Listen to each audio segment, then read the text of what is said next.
Hey guys.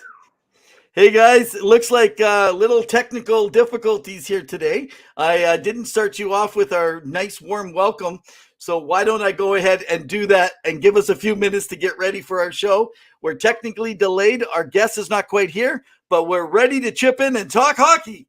Let's go. Let's do it.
Hey guys, welcome to another edition, Season 4, Episode 21, Two Guys in Hockey Talk. Hey, I'd like to welcome my co-host over here, Pavel the Cat Insider. How's your week gone? It's been wonderful, and I'm an insider because I am inside my house, and that's where I love to be. With your cats! Exactly. I am avoiding the cold. No, it's been pretty good. How are you doing, Evan? Hey, I am doing absolutely fabulous here today. One thing, though, we planned for our shows for Glen Ringdahl. He is the former vice president of the Vancouver Canucks, past president of the BC Lions, and past president of the Chilliwack Chiefs of the BCHL, who brought the team back in. Hey, Coach, how you doing, Coach Dante? Man, yo. So anyway, he's to join us live. He was going to come on, be ready 5 minutes. He's not here yet. So I don't know if you're around right now, Glenn, but just go into the link that we sent out to your email, and then that should shoot you in. So we're going to fill up the time with just nothing talk until Glenn gets here. Either that or you have us for the whole show.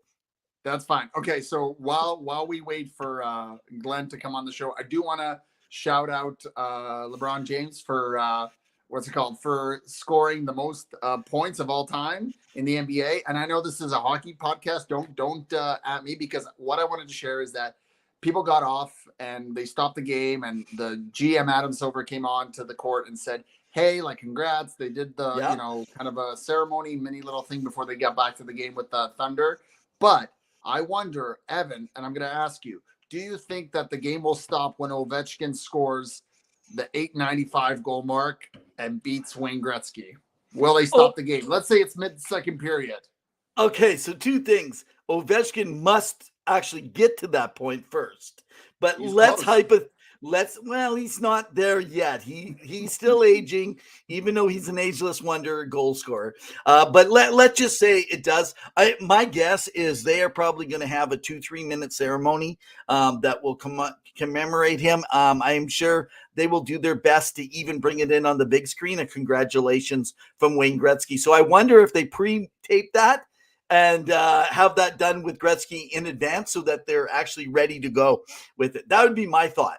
Or like they did in the NBA last night, where they have Wayne Gretzky in the house, wherever it is that he's playing, and potentially. But is he going to follow him?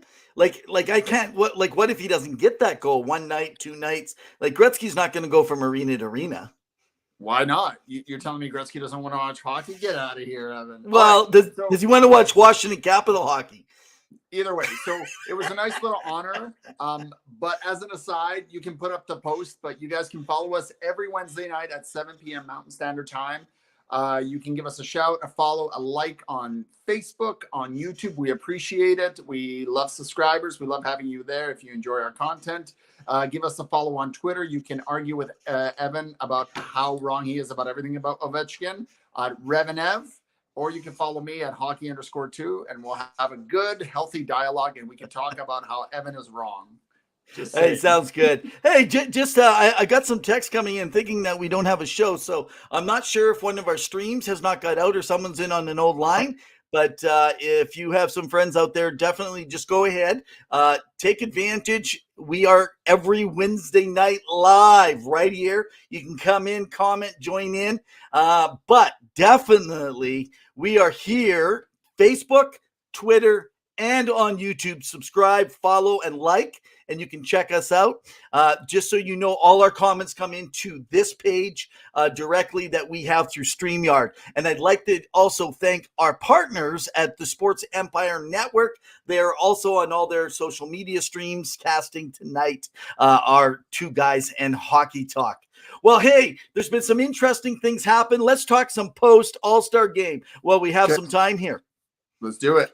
Let's do it. Okay, so there seems to be this mix. I believe I remember you talking about this before, that the All-Star game, first of all, is the All-Star game for kids? Yes or no? Okay. Yes. Are parents bringing the kids? Yes, most likely. Okay, sounds good. So if the parents are bringing the kids, why was the skills contest, which is primarily for kids, that many people believe, why was it half full? Half full. That means a quarter of the stadium of kids. And this is supposed to be for kids. And they're in a warm state of Florida. Like, I felt that was an embarrassment to the NHL. Florida should have at least given out tickets or done something. Like, to not have a full arena when you're doing that. Are you serious? Come on, guys. Well, allegedly, the ratings for the TV through ESPN, they had quite a few viewers. It was an increase from last year. So clearly, whatever people were doing, they were happy online. Now, that's not what I heard from people that I chatted with. People weren't very happy with even the ethic and the effort that players put in. They just seemed kind of like whatever, whether it was the Sarah Nurse girl and Igor Shesterkin, whether, or like the skills competition or the hardest slap shot where you had mostly forwards, and Elias Pettersson winning, and that was a pretty nice shot, and Ovi being there, being one of the first forwards to beat that record in a while. Yeah. It's nice to see them there. It's nice for the ingenuity. I'm never going to fault the NHL for trying different and unique things. I think it's really good. I think the problem is that a lot of the players that were supposed to go either were injured or taking some time to recuperate. I think of Austin Matthews immediately. And I think in general, it is what it is. I mean, the game was pretty fun to watch a little bit, the Pacific versus the Atlantic versus the Metro versus the Central Division. But so number one, you're saying that the TV ratings were good for the All-Star game, even though the arena, that's what they're saying. and that's fair. A lot of people spend more time there than actually in the arena. But still, I think when you're showing in an arena of skill contest, and looks like an afternoon game, which it essentially was, and there's almost nobody in there. Like, I mean, what does that say to people? What does it say professionally? How do you market that? And this is what I am going to say. Kids do not come to watch hockey pucks be golfed onto some green. They do not come to watch somebody pretend to be Happy Gilmore. They don't come to watch Ovi Jr. try and score a breakaway goal. The goalies don't pretend to kind of play. Like, come on. This is getting absolutely ridiculous. And I have no problem with skills contests when they are hockey related. I had no issue even in Vegas when they took the puck and they actually had to hit it onto a certain area. I had no problem in Florida with the surfboards. But like you said, the lackluster part, let's have a real breakaway. Let's see the Linus Omark moves. Let's see the Connor McDavid moves. Let's see guys like Matthew Tkachuk put it between the legs on a breakaway.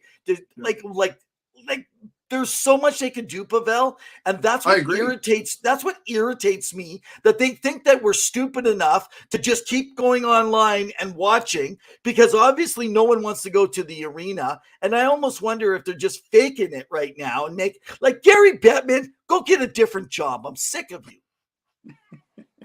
Well, that's your daily rant. Thank you for sharing that. I mean, okay, I'm not done. I agree with you overall with everything. But the one thing I will say as a caveat is that Joe, who is down in Florida, she's a season ticket holder. She's a fan of the show.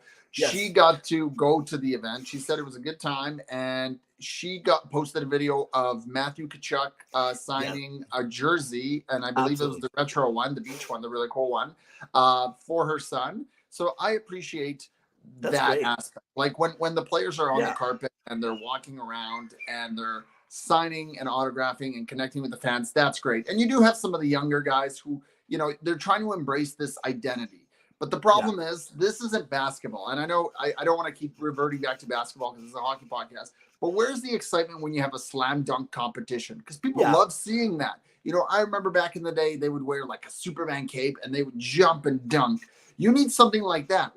And last year, I think a few of them did a really cool job. I think it was Trevor Zegras who dressed up as the dodgeball characters, blindfolded himself and scored. Right? Yeah. And he was trying something different and unique, but it still was pure talent. They might have dressed up. See, and as much as I don't like that gimmicky part, they still showed off hockey skills.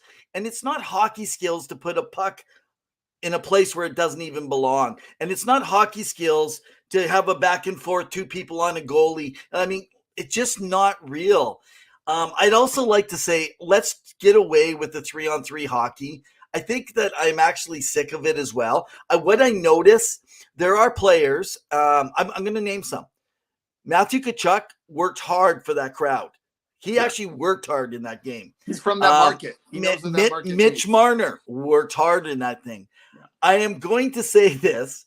Connor McDavid and Leon Draisaitl did not work hard.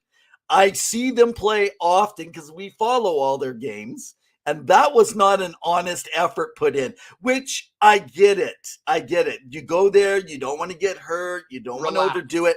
But the competition, they said, let's open the ice up to do it. Now, I did have someone from my family who doesn't watch hockey very much catch part of the game while I was catching on my computer here at home. And they actually commented, oh, this looks like a fun game of shinny. That looks pretty exciting, right? You know, it should not look like a game of shinny, first of all. So I'm glad that he liked it. But the point is let's get back to 5-on-5. Let's make Western Conference versus Eastern Conference. I want to just need 3 lines, or maybe you go with 2 lines and you make some people you invite for the skills contest and some people you invite for the game. But I like this is what I'd like. 2 lines, okay? 2 lines of hockey. So you got 4 defensemen and 6 forwards, maybe 1 extra to throw in, and also do the rookie game. Maybe something like that, or not rookie and sophomore, 22 and under, or something along those lines that play in a separate game before. That makes it exciting. I actually like the rookie game. They did it, was it 2 years running? It was exciting. It was nice to see, and I think that they need to bring it back.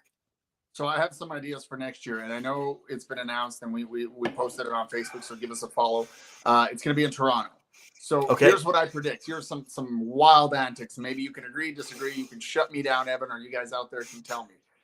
You make 2 superstars of the game who are from Ontario in their own right. Okay. There. So Connor McDavid versus Austin Matthews. They are team captains. Of course, Austin Matthews being from Toronto, like in the sense, like he's from Arizona, but being on the team versus Connor McDavid, who's from that area. They pick their players. They pick them. Now, you change it up where you have something like all 5 forwards versus all 5 defensemen, right? Or you pick all veterans versus all rookies. You throw them up against each other and you see what happens, because that's something exciting. Why do you think the World Cup was so much fun a couple of years ago when they had Team of North America? Because they had all these young talents come together and play and compete, and they looked fun and they were enjoying themselves, and you could see the next generation of athletes coming through. So if you are going to promote the game, get the Jack Hugheses, get the Trevor Zegrases out there, and I struggle with this thing where you have to have a superstar from every team, because I get it. You want representation, but I don't think every player should have to go, right? And I want more personality. Why isn't Ryan Reeves there? He would talk trash nonstop. Why not get an older player who's retired back on the ice? Like Subban was there doing some of the work. Why not get him back in skates with his Montreal or New Jersey Devil jersey, or maybe a mix, and he plays in the game and he has a little fun with it, right? And he does some silly. So like, in my mind, you have to bring people who have character and personality, because some hockey players are very robotic and it's tough to enjoy. So this is interesting. I always feel like the skills contest piece is too short, right? What if the skills contest, following the skills contest, we have an all-star alumni? All-star alumni following. So yeah, they're going to play around. It's going to be more like that glorified shinny. And then on the actual day, you have one game, the full game, and then you also have the rookies that play before it. That would actually interest me. It may not. I understand that it might be different. By the way, hey Zil, how you doing down in Sacramento tonight? So what did you're saying? Ice cross. What do you think she means by ice cross? Ice crossing? I don't know, some kind of event that involves ice crossing. She's your family, not mine. I don't know what this is. But I got a better idea. So if you want representation and you want voting involved, because you want fans to get part of it, but you know that sometimes fans will vote for silly players like a John Scott, why not vote for your best prospect to go to the game?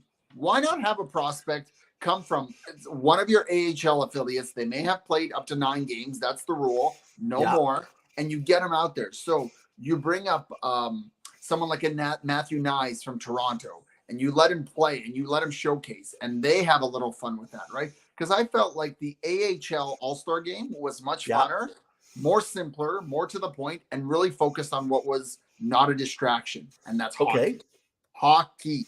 And I think people forget that they drew too much, and there's too much going on, and at the end of the day, it's hockey. It's a skill where you have 2 skates on your feet with a stick, some equipment, and you're trying to get the puck in the net. Simple as that. Do something creative with that.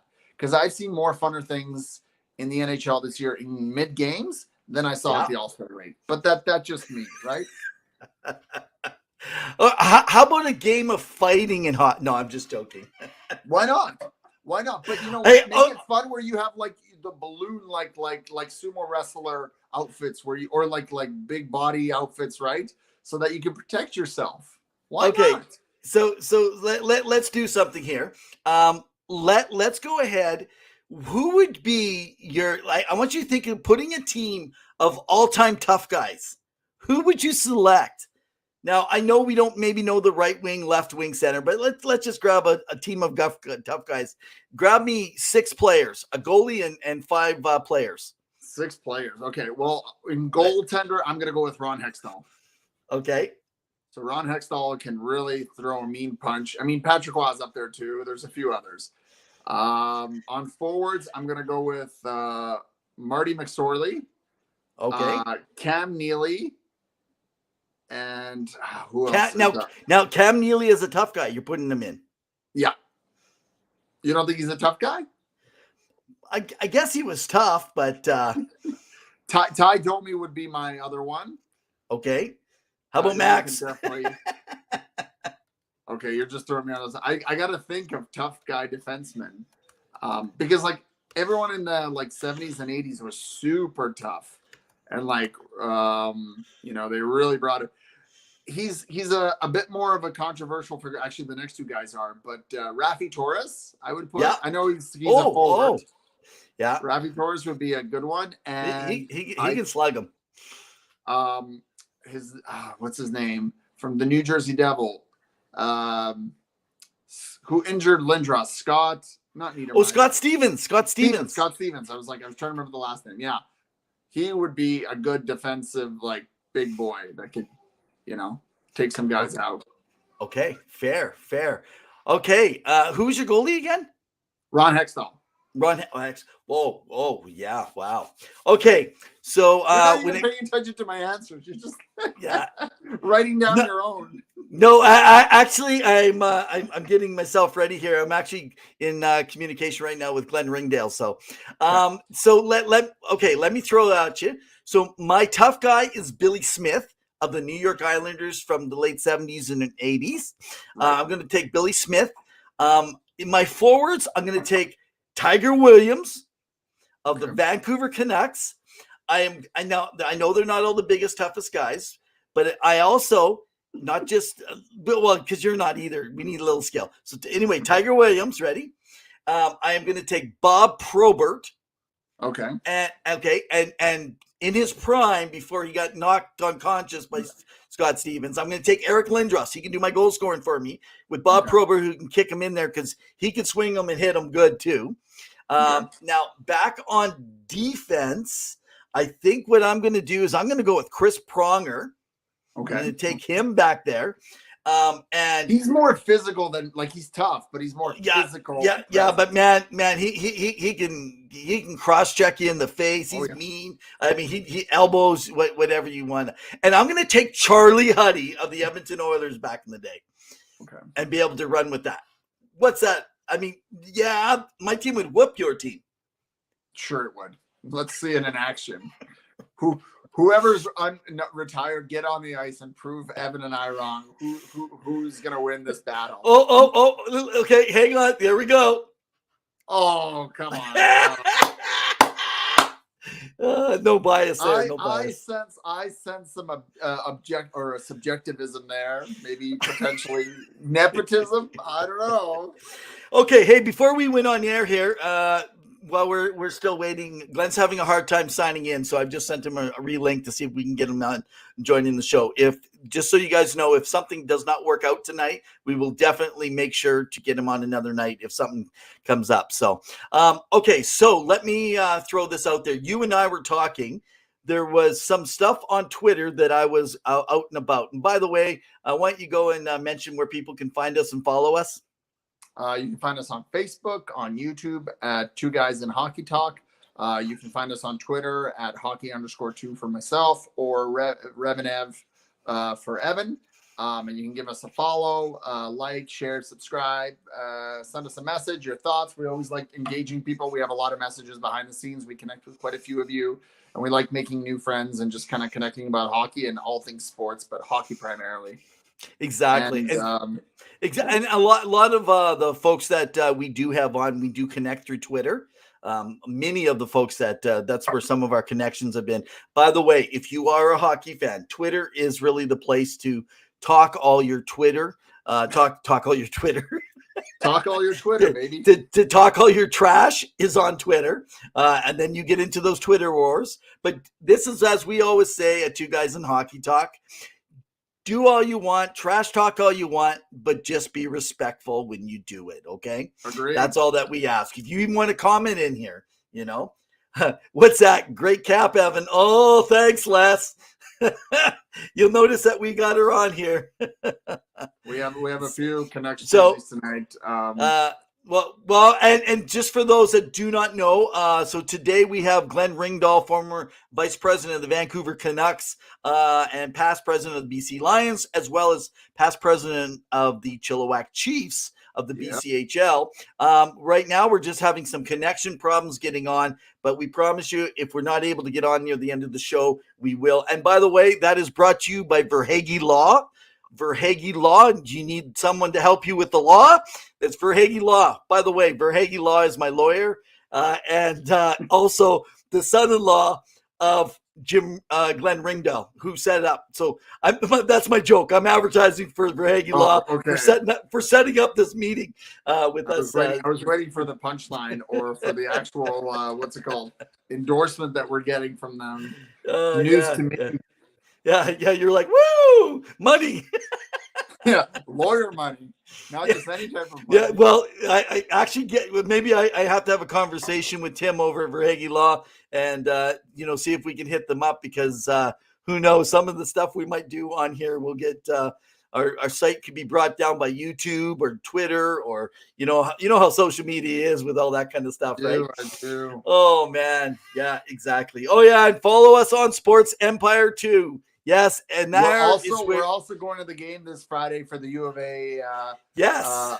Pandas. Yes. Our former guest Howie Draper, the head coach of the ladies team, was kind enough to connect us with some tickets. So that's a nice little perk. But we're bringing a few buddies along, and we're gonna have a good time. So we're hoping maybe we could do a little something for you guys on Friday around 7 to 8 p.m. So keep tuned, stay tuned. It'll be fun. Make sure you're following, liking, and giving us a follow on YouTube. That should be fun. But and then I got something in the works as well. But Evan, it's been go ahead. Yeah, no, go ahead. You were going to say something else before I. So respectful. I love it. I was going to say, I can't believe that we are now in the last stretch of the season, like 30 plus games for most teams. And we're kind of getting a sense of what the playoff bracket's going to look like. Now, I know that Sidney Crosby made some comments at the All-Star game, if we're going to go back to that, about the format and how the playoffs are determined right now, with the first three teams and then the wild cards. And he believes, and he really reiterated this, that the 1-8 format is the best format. What are your thoughts? I've been saying this for a long time. 1-8, I love that format. They say the 1-8 first, so you have a Western versus Eastern to kind of make it traditional. I've always said 1 versus 16, 2 versus 15. I would prefer to have crossovers across the board, but that's not going to happen. And so, in light of that, now it was interesting because Gary Batman like to come to the rescue and say, well, there's no problem. There's no problem with the format the way the format is. Yes, I'm mimicking Gary Bettman when he's on TV. Gary will never come on our show. Any ever problems with Gary? It seems like everything is perfect. Yeah. No, it's okay. And by the way, everybody's investigating, and we'll let you know when they investigate. Well, actually, Gary's already behind because that pretty much has been done, and he's delaying some responses right now. And I don't think they're just trying to find a way to lawyer up. Maybe they should call my buddy over at Verhaeghe Law and get some extra help, because Gary Bettman is no good at the law. I'm telling you. Okay, so Crosby's remarks. Was it Crosby? McDavid was talking about something too. Both. Yes. Both of them. But I think Crosby speaks louder in terms of his presence, given what he's done for the league. His leadership. Yeah. And well, the fact that he is McDavid would get in the Hall of Fame. Maybe if his career were to be over tomorrow, he would likely be in there, but not maybe on a first or second vote. But Crosby is a Hall of Famer. He is one of the greatest of all time.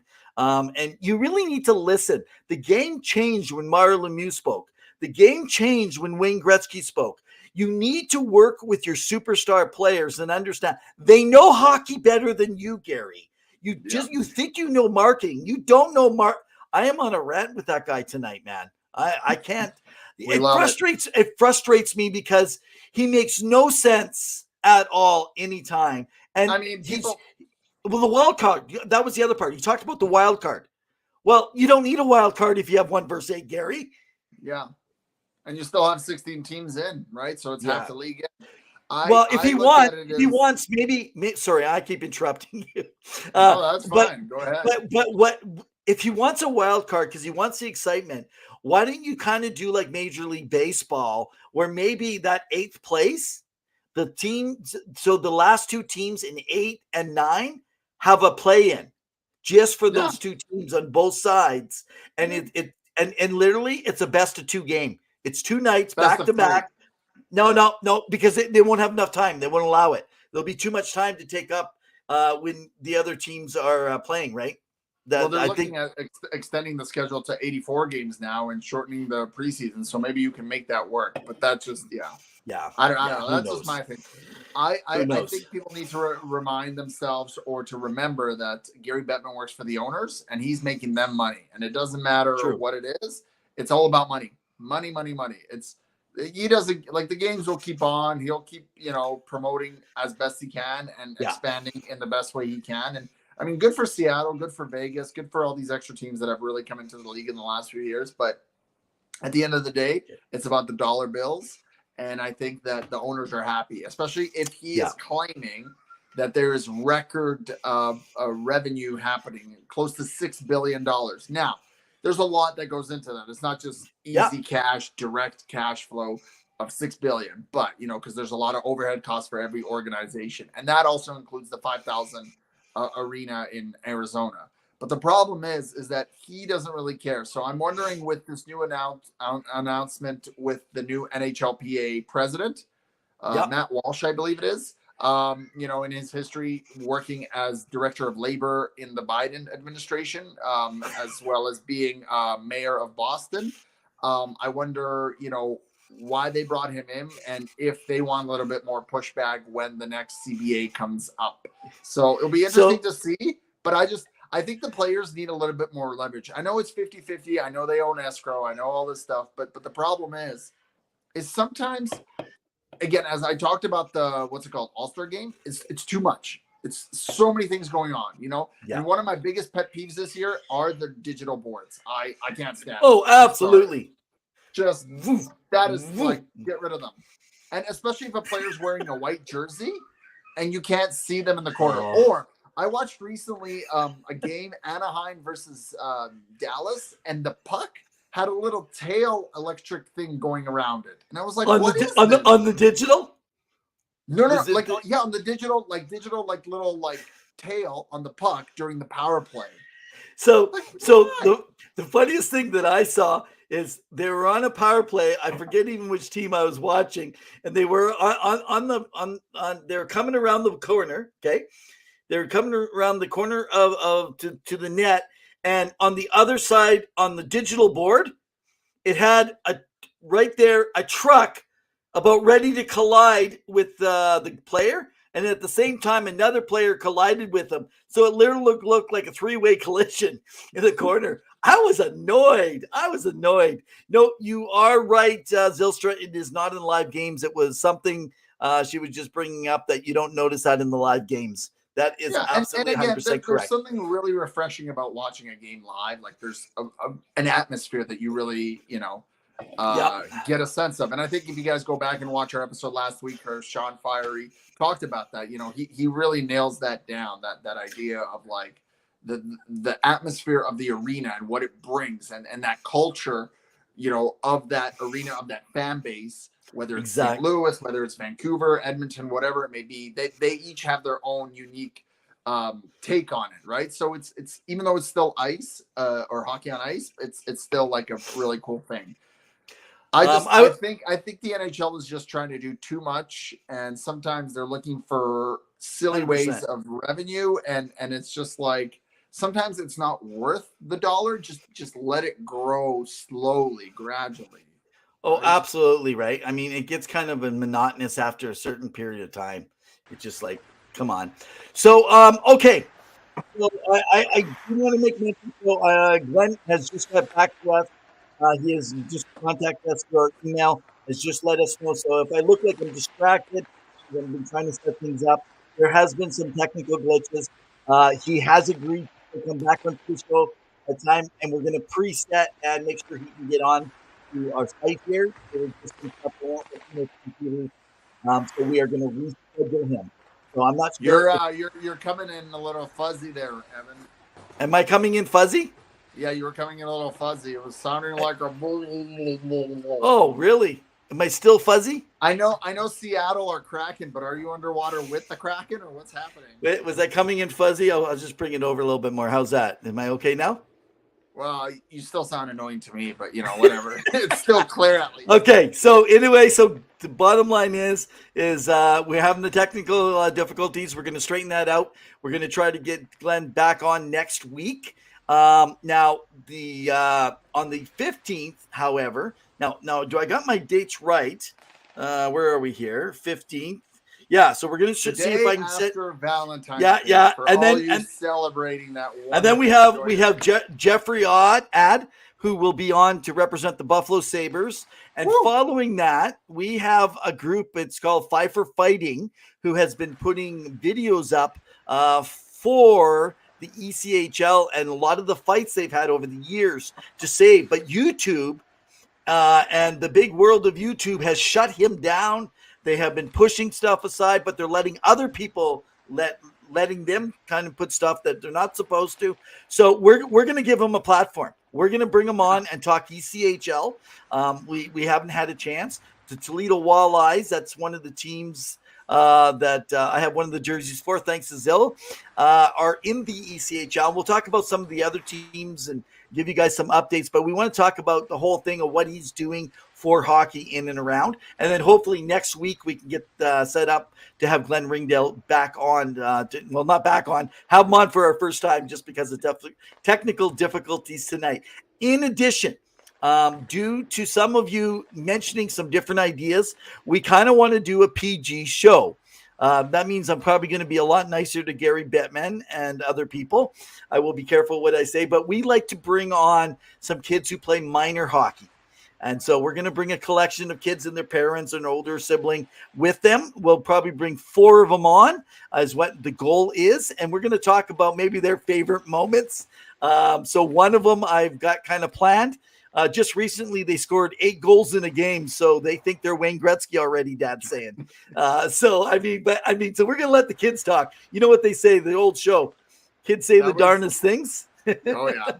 There was that game where Sam Gagner scored 8 points, I believe it was. So it was 4 goals, 4 assists.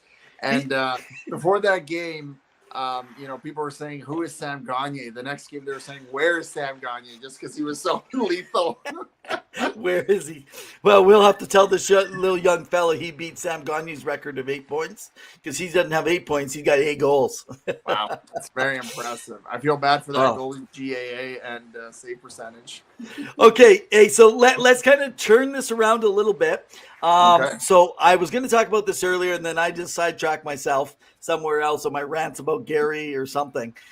Let's go back and talk about Dylan Cousins' contract.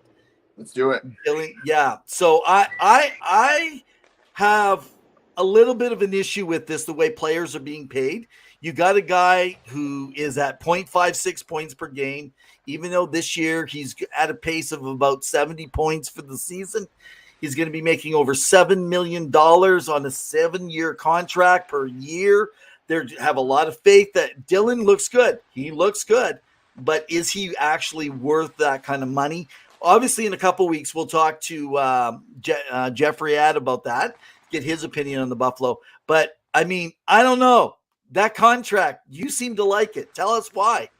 I do. I think it's a smart deal. And as you've noticed in the NHL in the last few years, you don't get paid anymore for what you have done in the past. Like, Patrick Kane, Jonathan Taves, Drew Doughty, after winning cups with those teams. It's about what you will accomplish and do, what your threshold will be. You saw it in Ottawa with Tim Stützle and what he got paid.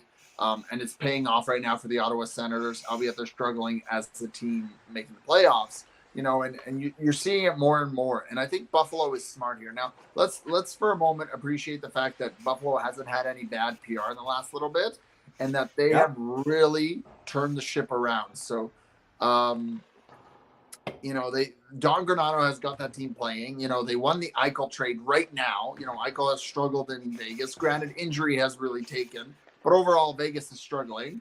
Alex Tuck has been an elite player. Kyle Okposo is solid. Tage Thompson has been phenomenal. He will gain Hart votes this year. Whether he'll be top 5 or top 3, that remains to be seen. We're not voters here. And I think that, you have to pay for a player that can potentially produce. And Dylan Cousins, I've watched him for a very long time. and I watched him in World Juniors for Team Canada. He was electric. He was fun. He had speed, and he's going to do well for that top six. And he can fill in that role and be what he needs to be, and he can take his time to develop. So I think it's a good contract. And again, 7.1 seems like a lot right now, but in 3 to 4 years when the cap goes up, it's going to be a steal, right? Okay. So the one thing that you said earlier is you said that you're paying players not for what they're going to do, and I understand that. Yeah. But then why did JT Miller make so much money? It wasn't because of what he's going to do. It was because of what he did. So the problem is, exactly. But he just did it. So when a player has one good year, they now pay them for what they just did. So that's where you're put in this conundrum, because the players that are older, if you dropped him down to 40 points, but if you have a good year, like say it's your UFA year, you got a lot of money coming your way. I mean, if we look at Bo Horvat's deal that he just younger players, like older players is different. These are young players, right? That are being paid. But young players though, they Matthew Tkachuk just got paid very well, and he only had one good season. But did you not expected to perform? But did you not just say that it's not like the old days where the older players got paid? Yeah, because of what they used to do. Well, you look. I just gave 3 examples. Drew Doughty got paid his big contract after what he did, winning 2 Stanley Cups for LA. Jonathan Toews and Patrick Kane got paid big after they had won 3 Stanley Cups with the Chicago Blackhawks. Erik Karlsson, for everything he did, he got paid. So, what do you think Patrick Kane's contract is next year? Depending on where he plays, though. Like, that's the problem. If he stays in Chicago, they can pay him probably between $7 and $9 million again. He's making nothing under $8 million, no matter where he goes. Nothing under $8 million. If he's somewhere else, but he can make good money in Chicago because they have the cap room. He ain't staying in Chicago. He goes to Buffalo. It's hurting him already. So let's move off of these guys. How is it hurting him? It's not hurting him. He doesn't want to go anywhere. Reports are saying that he doesn't want to go anywhere. What? And he's injured. Whose reports are you following? Like, what report is there is no report that says he doesn't want to go. It says that he's undecided whether he wants to or not. It doesn't say he doesn't want to go. Well, he doesn't. Like, if he wanted to go, he would have made a notion. And I don't know if he's going to go. No, because this is all about getting the most out of your player to see what the team's like. Number one, he did say he wanted to see what his team would be like this year. Yeah. Well, this is the worst he has ever done in his history in the NHL. Yeah. He's not even a point-of-game player this year. And the reason is he's dealing with a back injury. Yeah, but it's not just the back injury. It's the players can't get him the puck. They're losing possession most of the time. They're making him have to play defense. But they're going for Connor Bedard or Adam Fantilli. Yeah. That's the whole point here, right? And so anyway, that's the part that threw me off. But Patrick Kane, this right now, he's going somewhere, and I'll tell you why.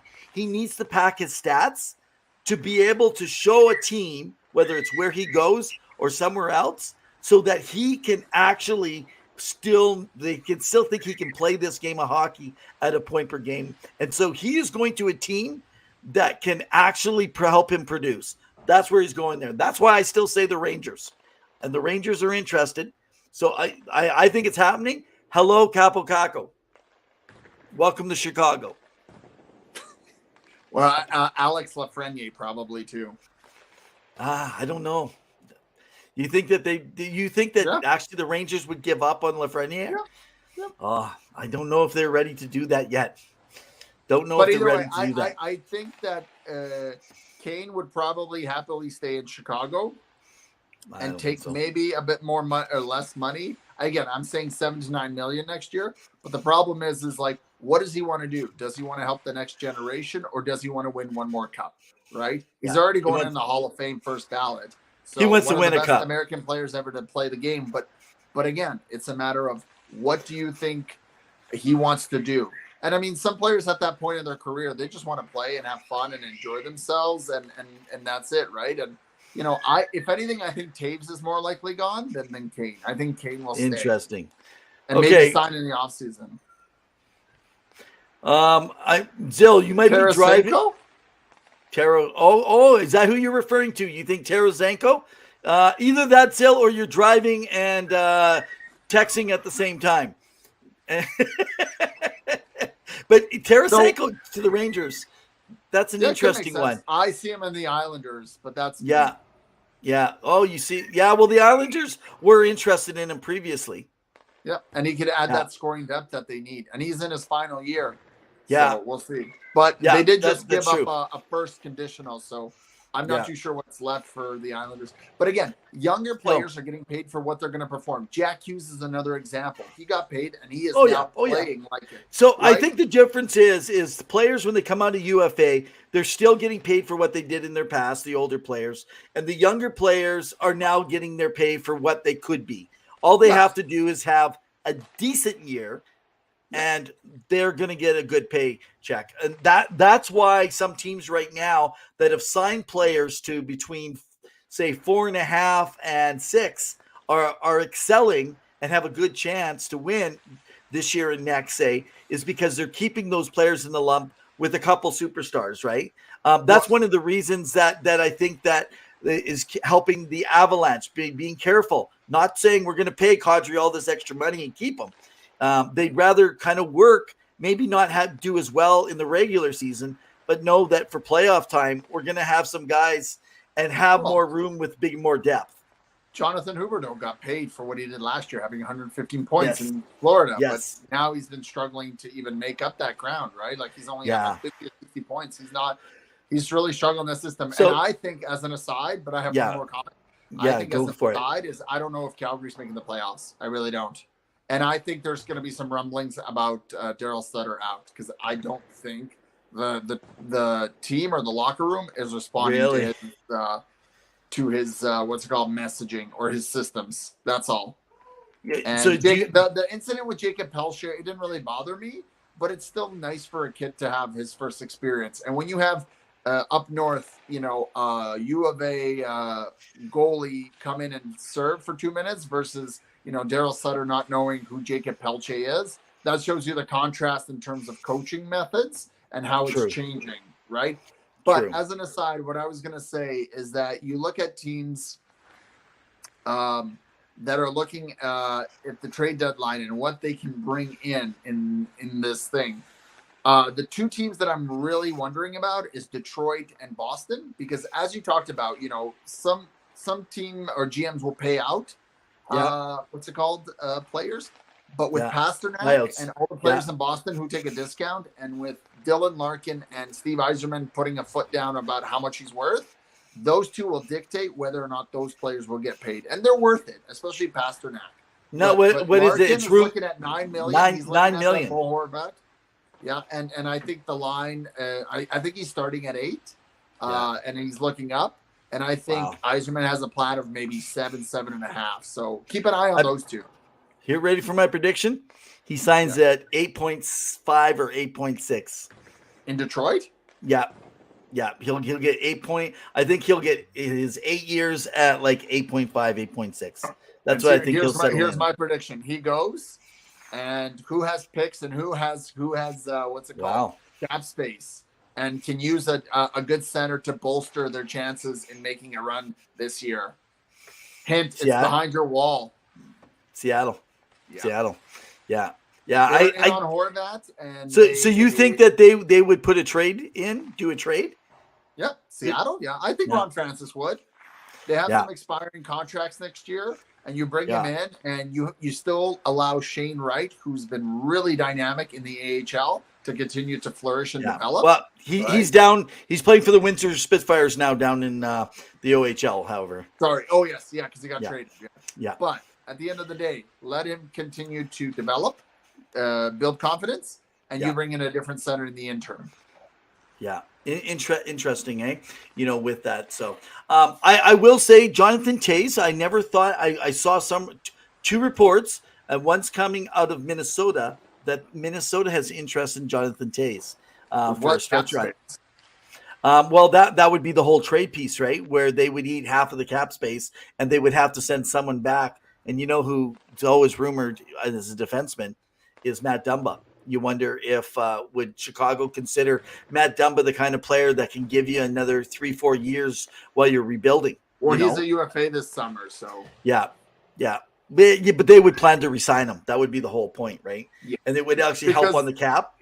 I could see that happening, given how there's a few defensemen on the Chicago team that a lot of people are looking at, whether it's Jared McCabe or Sam Lafreniere. Lafferty. Lafreniere. Oh man, Bob Stauffer of Oilers Now would not like you. He loves some Sam Lafferty.